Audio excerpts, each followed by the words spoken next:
Hello, happy Thursday, my lovelies. How are we doing? Welcome on into today's energy update reading. We're going to be looking at what's going on in the collective and whoever resonates with this video, what's going on in your personal life, so we can get you some messages on how to navigate, how to move forward, how to integrate these energies and use them to your benefit. So, welcome in. Let's get started. I'm feeling like super low energy today, but not in like a bad way, just like I just feel like chilling today. But Spirit was like nudging me to do this reading, and I was like, okay, I'm gonna do it. Give me a second. So here we are. Anyway, so if the title caught your eye, then this message is probably for you, or there's something in here for you. So can we grab, actually, no, all right, we're gonna do this first. We're going to pull an oracle card for the energy that we are dealing with. Ooh, solitude. Okay, so, and I'm looking at the number, so 13 goes to 4, and 4 is all about stability, creating structure. So what I'm getting is like, right now you're in a time where it might be just very quiet. Yeah, I'm hearing like nothing, and I'm feeling nothing. Like it's just complete silence right now. There's nothing happening, nothing going on. And it seems like there's nothing going on, but it's in this time of solitude where you are creating your structure, you are creating your base, but you're not realizing that you're creating your stability and your base at the moment, because you just think like nothing's happening, nothing's like going on, there's nothing to do, but it's actually, it's like work that you don't even realize that you're doing is what you're doing. Like you don't realize you're creating stability for yourself in this very moment, in this time period of the solitude, of this stillness, of this very quiet time. Oh, and sometimes it can get boring, right? Because it's like doing the same thing every day, or like you're not able to do the things you want to do with like COVID happening, right? So it's like everything's closed if like you're living in places where things are closed, and life just doesn't really feel exciting right now. But this is like the pre-period before the excitement comes in. So it's like, okay, you have to form who you are, what you value, what you want to put your energy towards, all of these sorts of things we're deciphering in the moment, in the now, in the solitude. So that way when things open up and we're able to go out there in the world again, we know who we are, we know what we value, we know what we want to put our energy towards, and so that we will be more effective and more efficient with our like energy usage. So right now we're just kind of like contemplating what it is that's going to make us feel good, what's going to make us feel stable. Okay, so let's pull a card. Let's pull a card on this, shall we? Oh, the Two of Cups. Yes. Exactly. So you're figuring out what is like balancing you out. And this could be regarding love too. Yeah, the Six of Wands at the bottom. So it's like being victorious in going after your heart's desires. So this might very well be like a love situation where right now you're in the space of like stabilizing yourself, who you are, what you value. So that way when a partner comes in, you're able to create anew with them, because it's hard to create something with someone when you're not stable in who you are. So this does really feel like love coming in. So you have to figure out who you are first before you can discover and build with another.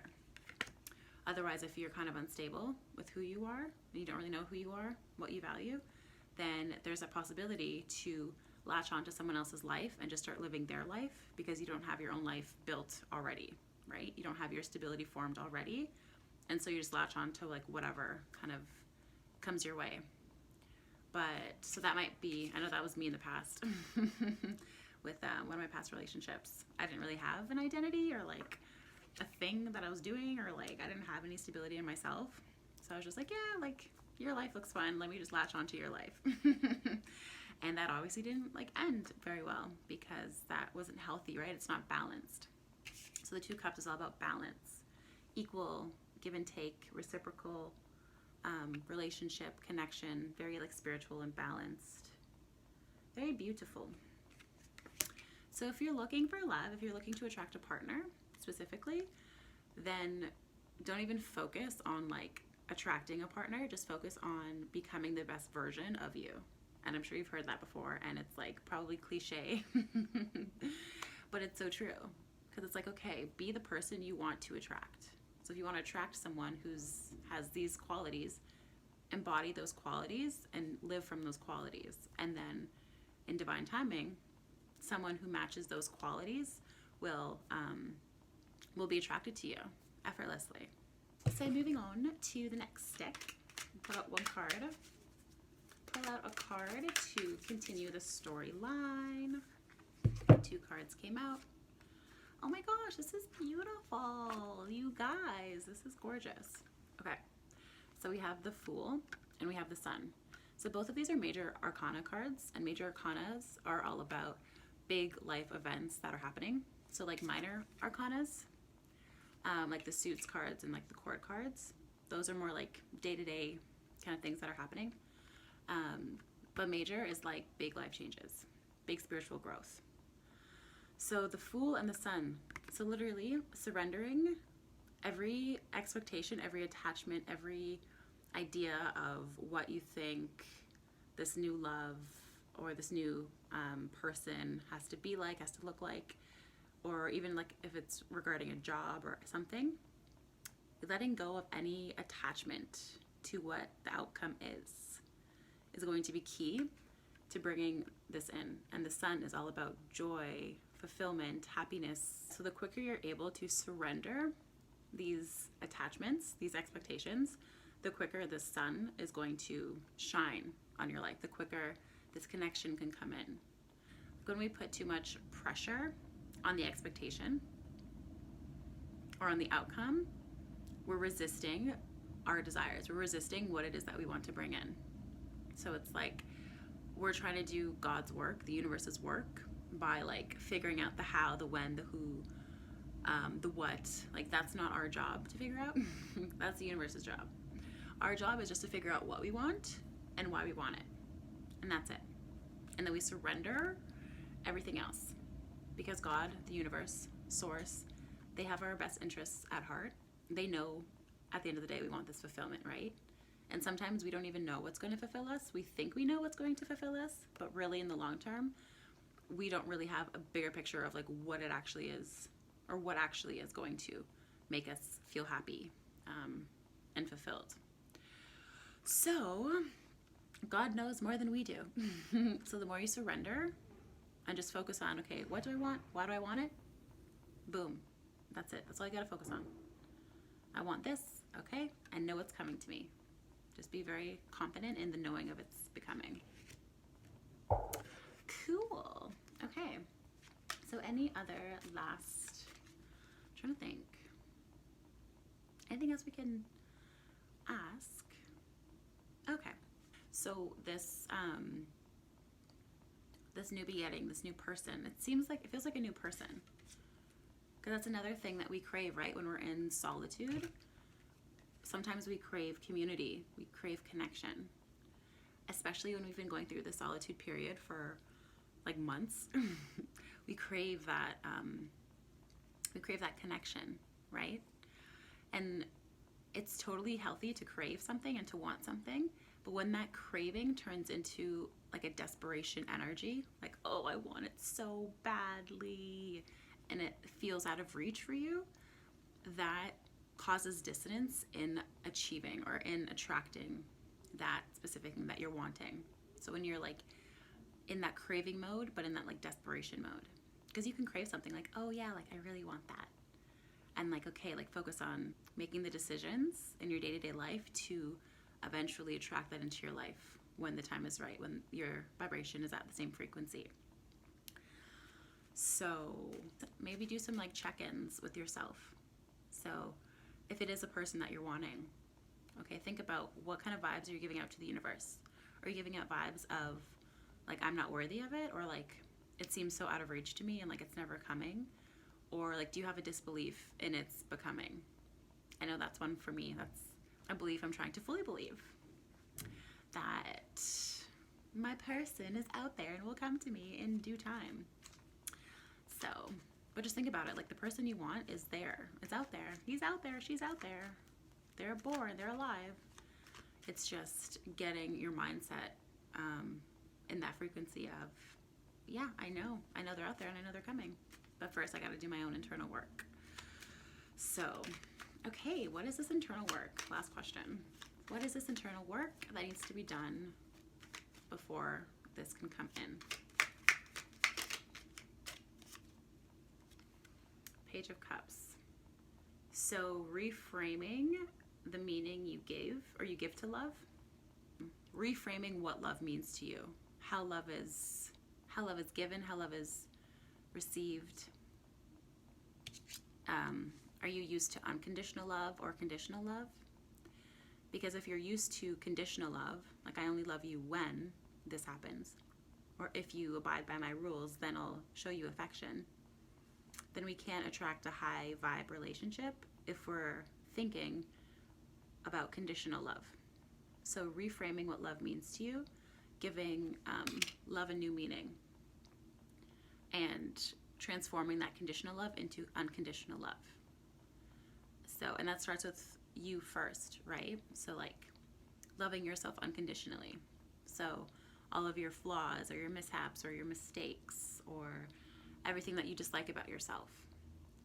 If you are disowning parts of yourself, then you're not loving yourself unconditionally, right? You're just conditionally loving yourself. Like only when you look a certain way or only when you think or act a certain way, then I'll show you love. But then like just loving yourself unconditionally, regardless of what's happened in the past, what you've done, whatever. So starting within first, loving yourself unconditionally first, definitely. So any last messages? Any last messages before we leave? Oh, and look at that, the Queen of Cups. You guys, this is the Queen of Emotion. She is all up in her heart space. She is self-loving, self-nurturing, and she knows her worth. Total glitch there. My phone just like stopped recording and I exited the video. And I went back to my photos and the video wasn't there. And I was like, are you fucking kidding me? I just recorded such a bomb ass fucking video and it just deleted on me like that? Okay. So then I was like, okay, whatever. Put my phone down. I was pretty like FML. But then came back to my phone like 5 minutes later. And the video just magically appeared. And I was like, God, do not play with my heart like that. Like, do not play with my heart. Anyway, so we're back. We're back with the Queen of Cups. So anyway, like I was stating before, she is just fucking fulfilling herself with her own damn love. She is just fulfilled with her own self, with her own love. Like she is just growing her cup. So you see here, so basically going from the Page of Cups to the Queen of Cups. So the page, he's just like this newbie at love. He's like, hey, I have this cup. I don't really know what it is. It has a fish in it, but like, let's do something with it. But growing the self-love, growing the self-nurturing, loving yourself unconditionally, doing this healing work, this shadow work of releasing the old, releasing pain, releasing anything, coming to the awareness that you deserve all the love, all the happiness, everything that your heart desires. Coming into this Queen of Cups with this new giant, look at how the cups are different, right? She's like grown her cup. Her cup has like jewels on it now. And it's just like a giant cup of love for herself. But now she has enough to share with others, right? So this is where you are going. Or like you might even be in this space right now, right? So you're like on the precipice of attracting in this love or meeting the love of your life, possibly. So yeah, but like the work, it starts from within, right? This healing, the self-love work. So anyway, that concludes our reading today. Thank the Lord it did not delete on me completely, because I was debating whether to like record it again, and I'm like, no, screw that. anyway, I hope these messages helped you, lovelies. And if you guys wanted to book a personal reading with me to dive deeper into your own situation, you can find that link down below. Book a reading with me. I would love to guide you on your path to self-discovery. So apart from that, I wish you guys a beautiful Thursday, and I will see you guys in my next video. Bye.